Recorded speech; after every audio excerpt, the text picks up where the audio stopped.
Adeptes de la grande toile, bonjour.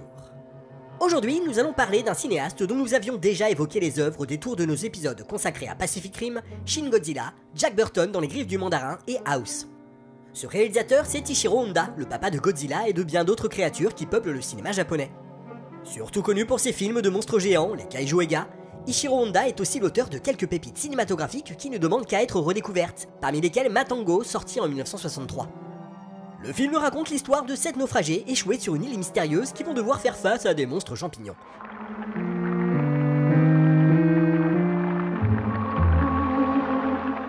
Bon, dit comme ça peut paraître improbable, et pourtant avec Matango, Honda livre l'un de ses meilleurs longs métrages, un véritable classique dont la noirceur aura marqué des générations de cinéastes. Comment une telle réussite a pu voir le jour? C'est justement ce que nous allons essayer de comprendre.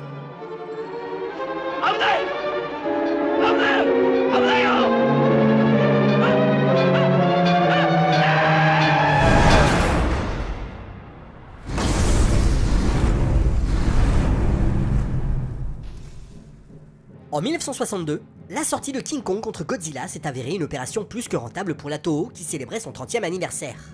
Avec plus de 11,2 millions de tickets vendus sur le territoire nippon et des recettes s'élevant à 352 millions de yens, cet opus reste à ce jour le plus gros succès de la saga.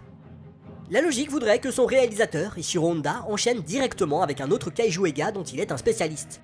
Mais plutôt que de récidiver, le réalisateur va s'atteler à des projets de films très différents de son récent carton. Le premier d'entre eux, Matango, a une jeunesse quelque peu atypique. À l'origine du film, il y a une nouvelle intitulée The Voice in the Night, écrite par l'auteur de romans d'horreur et de science-fiction britannique, William Hope Hodgson. Publiée dans le magazine américain Blue Book en 1907, cette histoire connaît les honneurs d'une première adaptation pour le petit écran en 1958 dans le cadre de la série Suspicion produite par Alfred Hitchcock et sous la caméra de Arthur Hiller. Pour son adaptation, Honda, lui, ne va pas faire les choses à moitié. Ce sont pas moins de 4 scénaristes qui se succèdent. Masami Fukushima, rédacteur en chef de la revue SF Magazine, Shinichi Oshii, un écrivain de science-fiction, ami du légendaire Osamu Tezuka, Sakio Komatsu, futur auteur du best-seller La Submersion du Japon, et enfin Takeshi Kimura, collaborateur récurrent du cinéaste ayant notamment à son actif les scripts de Rodan et Prisonnière des Martiens. Si l'intrigue reste sensiblement la même, à savoir des naufragés découvrant un navire abandonné recouvert d'une étrange moisissure sur une île mystérieuse, le film de Ishiro Honda diffère tout de même de la nouvelle sur certains points. L'histoire se déroule désormais dans les années 60. Le couple au centre de l'œuvre de Hodgson laisse place à 6 vacanciers, tandis que le prologue nous montre l'unique rescapé dans une pièce donnant sur Tokyo.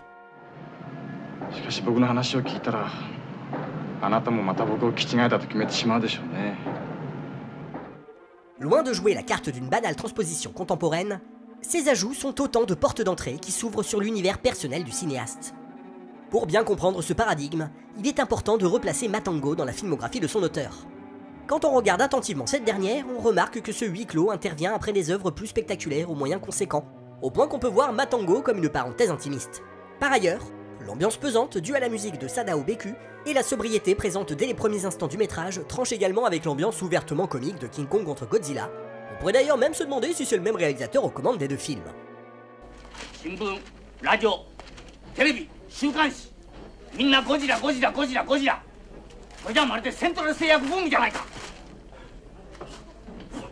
Pourtant, comme son prédécesseur, Matango est bel et bien un film de Ishiro Honda. De la même manière que Robert Wise choisit de tourner un huis clos horrifique en noir et blanc après avoir enchaîné des productions prestigieuses, le réalisateur japonais change délibérément de style pour raconter son histoire, tout en conservant une sensibilité artistique beaucoup plus subtile qu'elle n'y paraît. Si des artisans comme Mario Bava, Terence Fisher ou encore Roger Corman ont réussi à s'imposer avec le temps comme des auteurs majeurs du cinéma fantastique des 60s, Ishiro Honda ne jouit malheureusement pas d'une réputation aussi élogieuse. L'origine de ce mépris à l'égard du cinéaste japonais est à chercher du côté de son approche aux antipodes de la suggestion gothique que l'on retrouve chez ses confrères occidentaux. Chez Honda, le fantastique et la science-fiction prennent place dans un décorum contemporain sous un déluge d'effets spéciaux faisant la part belle aux maquettes, marionnettes et aux acteurs dans des panoplies signées Eiji Tsuburaya. A première vue, il serait facile de dire qu'Ishiro Honda n'était qu'un simple faiseur, œuvrant dans le genre alors en vogue du film de monstres géants, comme on pouvait en trouver également aux États-Unis. Mais si la filmographie de Honda est inégale, le réalisateur est régulièrement parvenu à livrer de vraies réussites artistiques sortant du tout venant de l'époque. Par exemple, il se démarque par le soin apporté à la direction artistique et au SFX, qui rapproche sa démarche et celle de son confrère Tsuburaya des travaux du Britannique Jerry Anderson, le papa des Sentinelles de l'air, tout en faisant écho à une tradition fétichiste du théâtre japonais où l'artificialité des effets prime sur le réalisme, tandis que les créatures qui peuplent ses œuvres renvoient à tout un folklore mythologique local. En parallèle de l'imagination dont il pouvait faire preuve à l'égard des kaiju et autres monstres, le découpage de Honda s'avère particulièrement subtil, privilégiant la symétrie pour instaurer des rapports de force dans le cadre et misant sur le travelling avant à des moments décisifs du récit.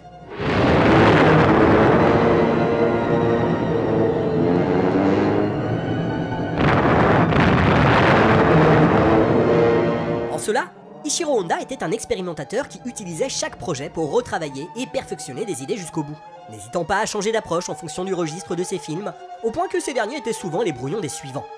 C'est d'autant plus vrai dans le cas de Matango que ce dernier peut être vu comme une version longue d'une scène clé de l'homme H, l'un de ses précédents longs métrages mettant en scène un homme victime de radiation atomique.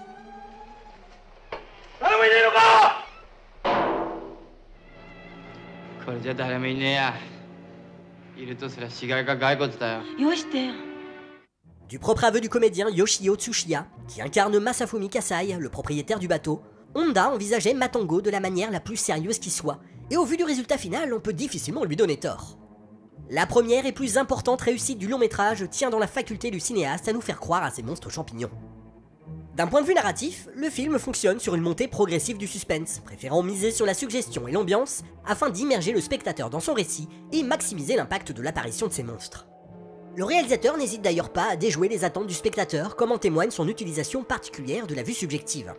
En plus d'évoquer une potentielle menace, ce procédé instaure d'emblée un point de vue omniscient du réalisateur quant à son sujet. Instinctivement, Honda nous fait comprendre que le danger ne vient peut-être pas forcément des monstres, mais plutôt des naufragés. Cette approche de l'angoisse qui mise avant tout sur le découpage est à rapprocher de Jacques Tourneur, le papa de la féline, auquel Honda emprunte son travail sur les ombres, le brouillard et la suggestion sonore. L'autre influence stylistique de Matango est probablement à chercher du côté de Nobuo Nakagawa, un cinéaste ayant œuvré dans le domaine du Yurei Eiga, le film de fantômes japonais. Tout comme Nakagawa, Honda instaure sa menace lente dans un décor décrépit à l'atmosphère aussi lugubre que sensuelle.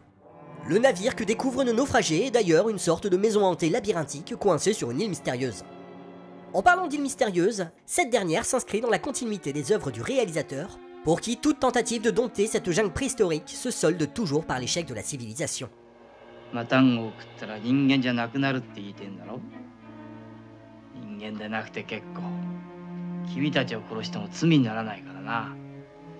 N'ayant jamais cessé de rendre hommage au King Kong de Merian C. Cooper et Ernest Bichotzak, Honda est probablement l'un des premiers cinéastes à avoir compris que la force du film de 1933 résidait dans la poésie induite par l'emploi d'effets spéciaux révolutionnaires, permettant de renouer avec l'esprit des féeries de Georges Méliès.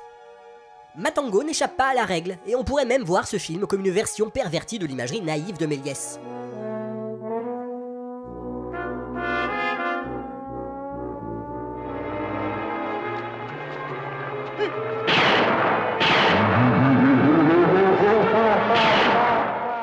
L'aspect atypique de la menace rejoint également une longue tradition des mythes animistes japonais peuplés de monstres en tout genre, les yokai.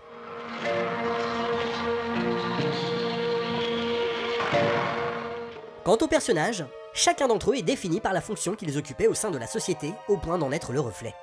En effet, la plupart des protagonistes sont des représentants d'une caste aisée, parfaitement conscients de ce statut. L'insouciance vaniteuse dont ils font preuve à l'égard de leurs semblables va être mise à mal une fois leur arrivée sur l'île.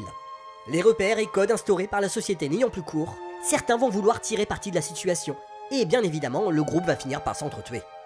Dit comme ça, Matango peut s'apparenter à une relecture horrifique du roman Sa Majesté des Mouches de William Golding.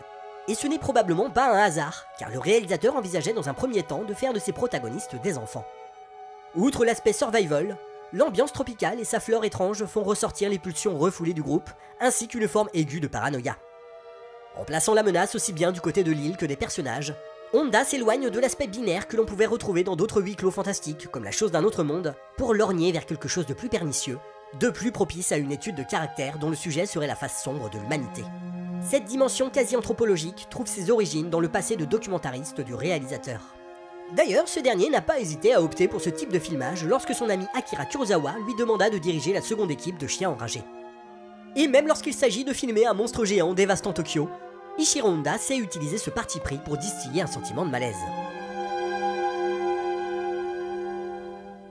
Dans Matango, aucune solidarité ne semble de mise au sein du groupe qui ne conçoit ses rapports que sur la domination des uns et des autres. Plus le long métrage avance, plus les rapports de force qui semblaient régir le groupe volent en éclats. chaque personnage cherchant à faire cavalier seul. A vrai dire, seul le couple formé par Kenji Murai et Akiko Soma a une once d'humanité. Quant à Mami Sekiguchi, une femme fatale parfaitement consciente de son pouvoir d'attraction sur les hommes, son traitement s'avère plus subversif qu'il en a l'air. Autrefois exploitée par la jante masculine de Tokyo, l'île lui permet de prendre sa revanche sur son ancienne condition sociale.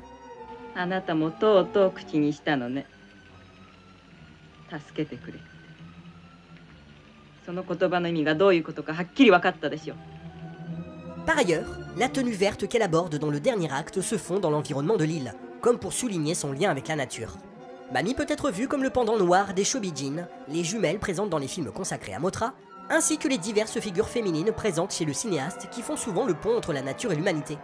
L'exemple le plus célèbre étant l'héroïne de Godzilla qui permettra l'utilisation de l'oxygène destroyer, seule arme capable de venir à bout du monstre atomique. Si le réalisateur se montre aussi subtil dans sa volonté de mettre au premier plan des femmes, c'est peut-être en réponse à une expérience douloureuse survenue dans le passé, comme le montre Fabien Moreau, auteur du premier livre français sur le cinéaste. Durant la période 1940-1941, Ichiro Honda doit aider à l'entretien d'une station de confort, terme désignant les maisons closes de Chine destinées aux soldats de l'armée impériale. Le jeune Honda veille au bon fonctionnement des lieux tout en écoutant les confidences des femmes de confort issues du Japon, de Chine et de Corée. Il doit se soumettre à l'autorité, même s'il condamne la brutalité des officiers supérieurs. Ses convictions pacifistes sont mises à rude épreuve. Je n'adhérais pas du tout à ce qui se passait, j'essayais d'éviter de me faire frapper autant que possible. Moi-même, je n'ai jamais porté la main sur quiconque. Cette approche cathartique, on la retrouve également du côté des monstres. Dans Matango, les corps en mutation dus aux champignons donnent l'impression de voir des victimes de radiation atomique. Et le film faillit même être interdit par la censure, du fait de la trop grande similitude des monstres avec les victimes d'Hiroshima, un sujet encore tabou dans le Japon de l'époque. Mais ce n'est pas tout.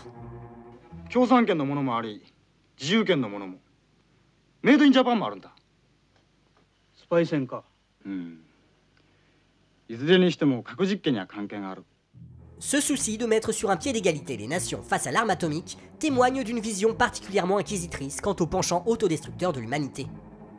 L'autre particularité du long métrage est son traitement assez psychédélique du surnaturel qui est d'abord amené en arrière-plan du récit, par exemple avec la moisissure du bateau qui aborde une prédominance de couleurs différentes en fonction des pièces, pour préparer le spectateur à quelque chose de beaucoup plus frontal vers la fin du film. Les hallucinations provoquées par le champignon psychotrope sont l'occasion pour le cinéaste d'exprimer une vision complètement barrée de Tokyo, où se mêlent malaise et fascination. Au final, Matango n'est pas si éloigné de La Barrière de la Chair, un film de Seijun Suzuki sorti l'année suivante. Tout comme Suzuki, Honda utilise un environnement clos à la chaleur étouffante couplé à des expérimentations psychédéliques pour faire ressortir les pulsions sexuelles de ses personnages. Concernant ces derniers, on constate que leurs enjeux se limitent principalement à manger.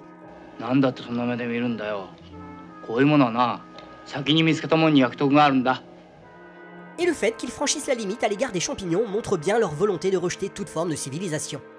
Et oui, quand on connaît l'origine des monstres, on est en droit de se demander s'il ne s'agit pas de leurs propres semblables qu'ils dévorent. Comme si Honda pointait du doigt une forme de cannibalisme sociétal que l'être humain ne ferait que perpétuer à l'état sauvage. Quant au dernier acte cauchemardesque, le malaise qu'il procure vient autant de sa mise en scène que de son caractère inéluctable.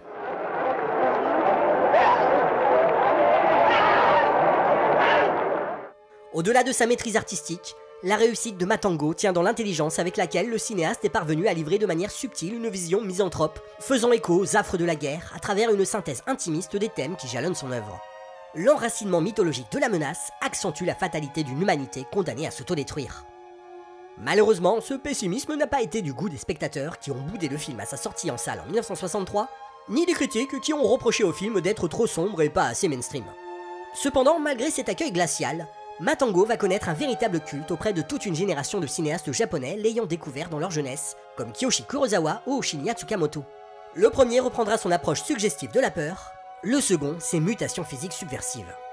Du côté américain, Steven Soderbergh a déclaré durant la promotion de Logan Lucky son intention de tourner un remake de Matango, le considérant comme le film le plus terrifiant qu'il ait vu et celui l'ayant le plus marqué durant son enfance. D'un point de vue plus théorique, le film de Ichiro Honda est un peu le maître étalon de nombreux huis clos horrifiques modernes questionnant l'humanité et cet art.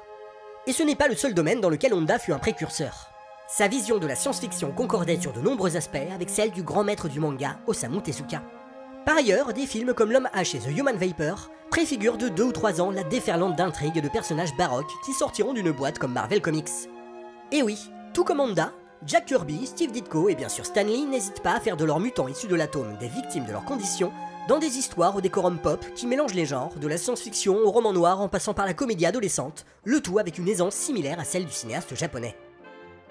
Par ailleurs, on retrouve encore aujourd'hui le fétichisme de Honda et de son collaborateur Eiji Tsuburaya pour les maquettes, chez des cinéastes comme Peter Jackson ou Wes Anderson, qui en assument l'aspect fake, tout en les associant à de vrais interprètes. Pour ce qui est de la suite de la carrière d'Ichiro Honda, après la sortie de Mechagodzilla contre-attaque en 1975, le réalisateur va retrouver son vieil ami Akira Kurosawa qui l'assistera pour ses derniers longs métrages. À la fin des années 80, ce dernier lui demande d'assurer la co-réalisation de son film à sketch Rêve, sur lequel on retrouve plusieurs fans des deux cinéastes comme Martin Scorsese qui interprète Vincent Van Gogh, Steven Spielberg qui se charge de produire l'ensemble, tandis que George Lucas via sa société ILM s'occupe des effets spéciaux. Sans oublier Nobuhiko Bayashi, le réalisateur de House, qui couvre le tournage pour les besoins d'un making-of. Une équipe de rêve au service de leur maître, sans doute le plus bel hommage que l'on pouvait faire à ces deux cinéastes qui auront marqué le cinéma mondial et l'imaginaire collectif, notamment avec des films comme Matango.